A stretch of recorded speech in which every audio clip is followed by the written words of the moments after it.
Hello and welcome. Today, we're going to deconstruct a sermon that's built around one very simple but very urgent command. Pay attention. We're going to dig into why the speaker thinks this is so critical right now and what exactly we're supposed to be paying attention to. So the speaker jumps right in with this. It's not a gentle suggestion, It's a powerful declaration, and it immediately sets this tone of high stakes, of real urgency that carries through the entire message. And that makes you wonder, right? Why this message, and why is it so urgent now? Well, the speaker builds a very specific case for this, and it all starts with their particular view of the world as it is today. This brings us to the first part, the problem. To really get why the speaker is calling for us to pay attention, we first have to understand their diagnosis of the world we're living in. Okay, so the foundation for all this urgency is a belief that things are in decline. This isn't a message of hope that things are slowly getting better. No, it's a direct warning that from the speaker's point of view, the world is actually becoming a more dangerous place. And as proof, the speaker points to some very modern anxieties. You've got the rapid rise of AI, you've got those viral videos of incredibly human-like robots, and then there's this feeling that the nation has turned its back on God. It's this really interesting mix of technological fear and deep spiritual concern. And all of this leads to a pretty stunning conclusion. The speaker isn't just talking about social problems or new technologies. They're arguing that these things are literally setting the stage, preparing the world for a prophesied spiritual figure, the Antichrist. So, after laying out this pretty urgent problem, the sermon pivots. It moves toward the solution. And it's not just a list of rules. Instead, the speaker uses this one powerful, central metaphor to explain how to achieve spiritual stability. And at the very heart of the solution is this analogy of God's word as a seed. The idea is that when this seed gets planted in your spirit, it can't just sit there. It has to grow deep, strong roots to give you a solid foundation, a foundation that can hold up against all those troubles we just talked about.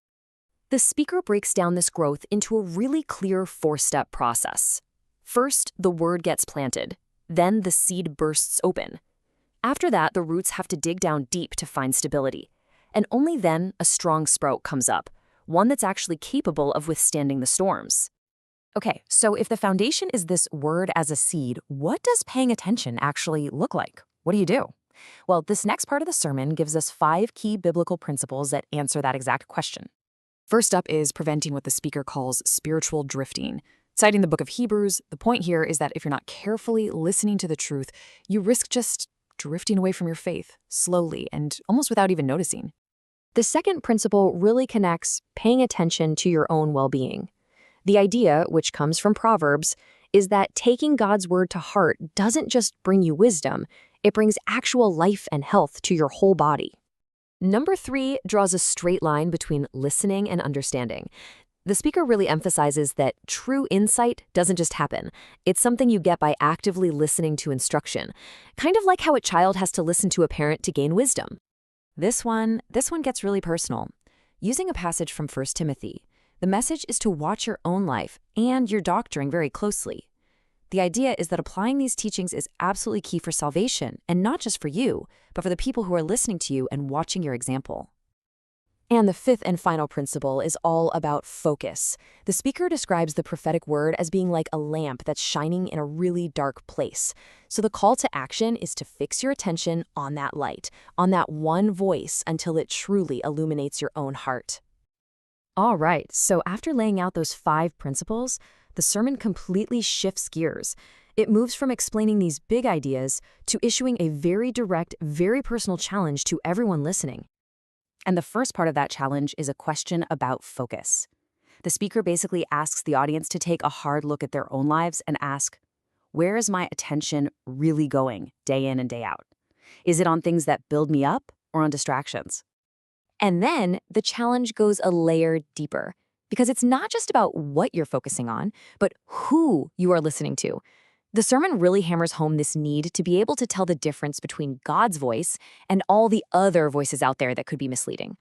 So we've covered the why, the urgency, and the what, the 5 principles. Now the sermon wraps up with maybe the most important part, the how. It lays out a clear 4-step action plan for anyone who wants to actually put this into practice. Okay, let's just run through them. Step 1, study the word regularly. Step 2, pray continuously. Make it a daily habit. Step 3, listen actively, which means you're not just letting the words wash over you, you're really absorbing them. And finally, step 4, apply the word.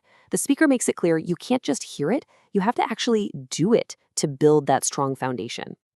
And that's where it all lands.